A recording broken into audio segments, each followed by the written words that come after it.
Hello, future scientists. Welcome to an exciting journey into the world of chemistry, brought to you by Synapse.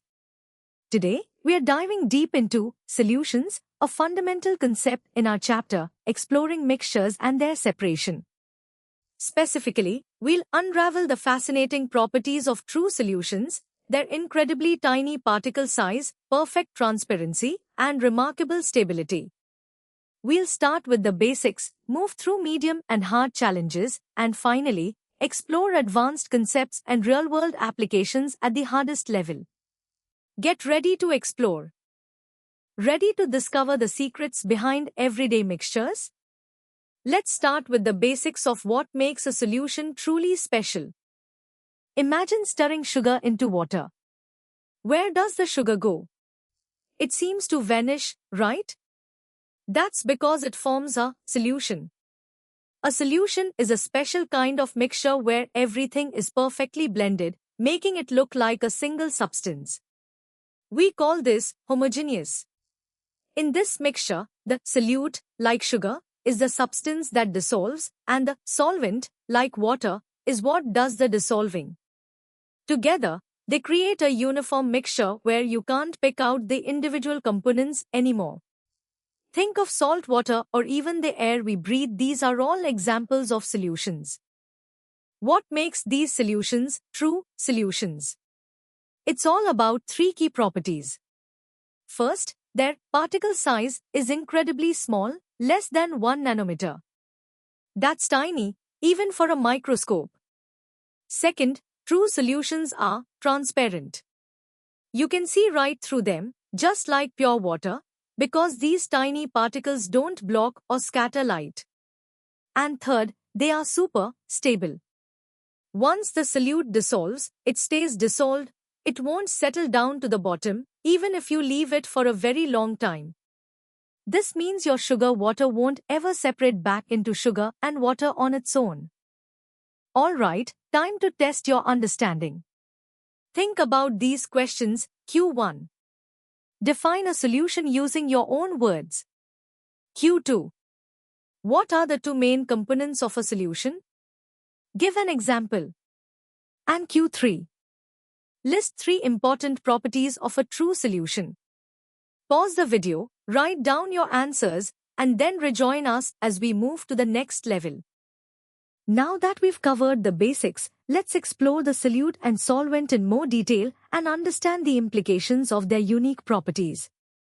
Let's dive deeper into the components of a solution, the solute and the solvent. The solute is the substance that gets dissolved, typically present in a smaller amount. Think of the salt in salt water or the carbon dioxide gas in your fizzy drink. The solvent, on the other hand, is the substance that does the dissolving, usually present in a larger quantity. Water is famously known as the universal solvent because its unique molecular structure allows it to dissolve a vast array of substances. But there are many other solvents too, like alcohol or acetone, each with its own specific dissolving power. The solvent often dictates the overall physical state of the solution. The incredibly tiny particle size of solutes less than 1 nanometer is what gives true solutions their distinct behavior. This minute size has several key implications. Firstly, these particles are too small to scatter light, meaning a light beam simply passes straight through without becoming visible. This is why the Tyndall effect is absent. Secondly, because they're so tiny, they can easily pass through the pores of filter paper, making filtration an ineffective method for separating them. Thirdly, their size makes them invisible even under powerful microscopes. And finally, this uniform, molecular-level distribution is what guarantees the homogeneous nature of a true solution. The transparency of solutions is a direct result of their tiny particle size. Since solute particles are smaller than the wavelength of visible light, they don't obstruct or scatter light. This allows light to pass through unimpeded, making the solution perfectly clear and enabling you to see through it without any distortion. As for stability, once a solute dissolves, it remains dissolved. The constant random motion of molecules and the strong attractive forces between solute and solvent prevent the particles from settling down, even after extended periods. This means true solutions are indefinitely stable, maintaining their uniform composition over time. Great job so far. Now, let's consolidate your knowledge with these practice questions. Q1. Why is water called the universal solvent? Q2. Explain why a true solution does not show the Tyndall effect. Q3. Can you separate the solute from a true solution by filtration? Justify your answer. Q4. What does it mean for a solution to be stable? And Q5. Differentiate between solute and solvent with 2 examples each. Take your time to answer them and get ready for the hard level. Excellent! You're building a strong foundation. Now, let's explore the deeper science behind solution formation and properties. Solution formation is not just a simple mixing, it's a process driven by intricate molecular interactions. The golden rule, like dissolves like, highlights this: polar solutes dissolve best in polar solvents, and non-polar solutes in non-polar solvents. This principle is all about the balance of intermolecular forces. For a solute to dissolve, energy is first needed to break the bonds within the solute and within the solvent. Then, energy is released as new attractive forces form between the solute and solvent molecules. If the energy released by these new interactions is sufficient to overcome the energy required to break the initial bonds, then a solution will form.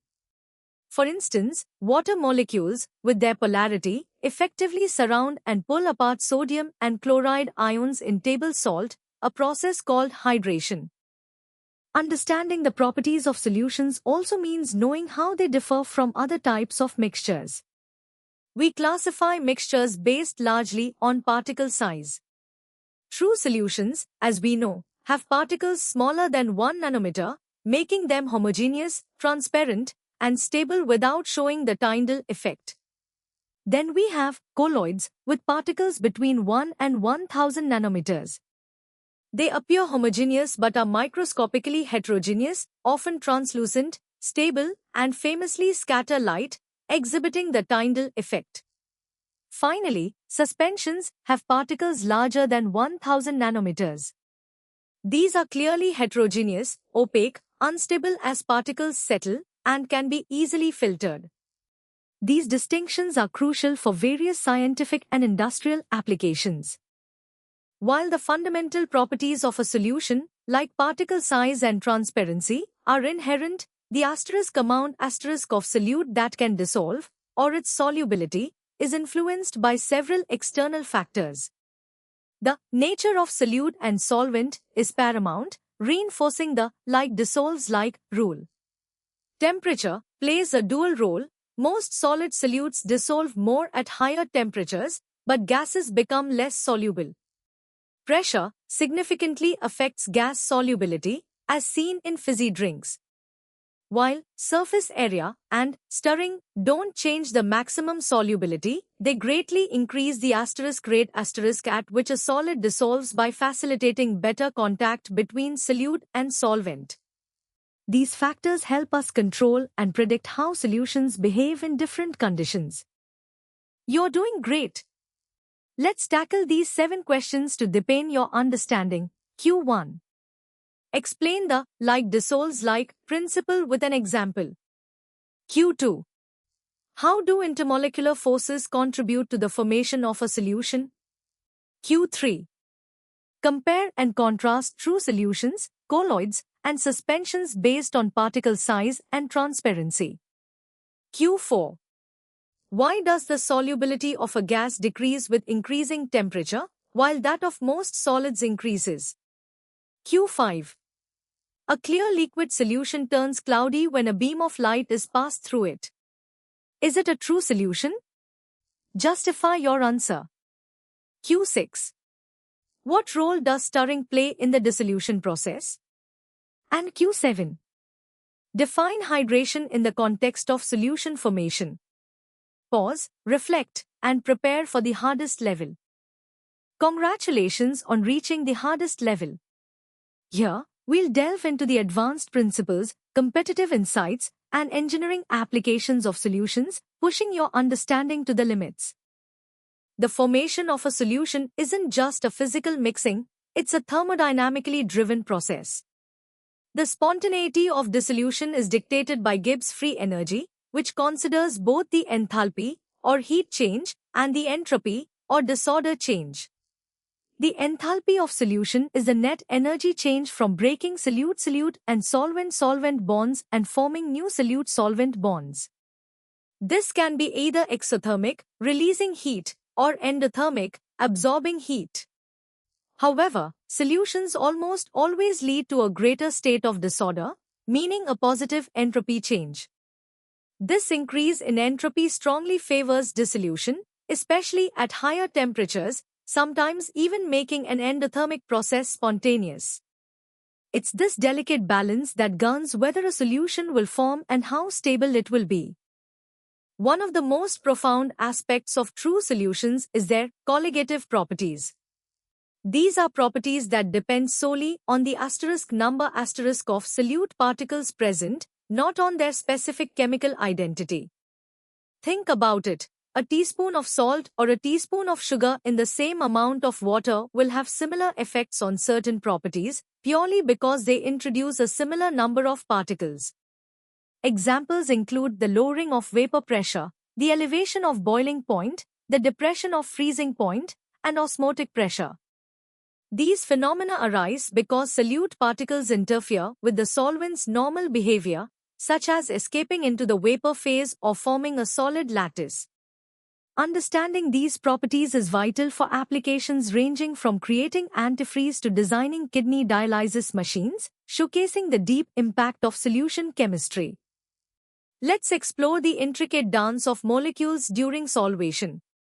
Solvation is the general term for solvent molecules surrounding solute particles. When water is the solvent, we specifically call it hydration. The type and strength of these interactions are key.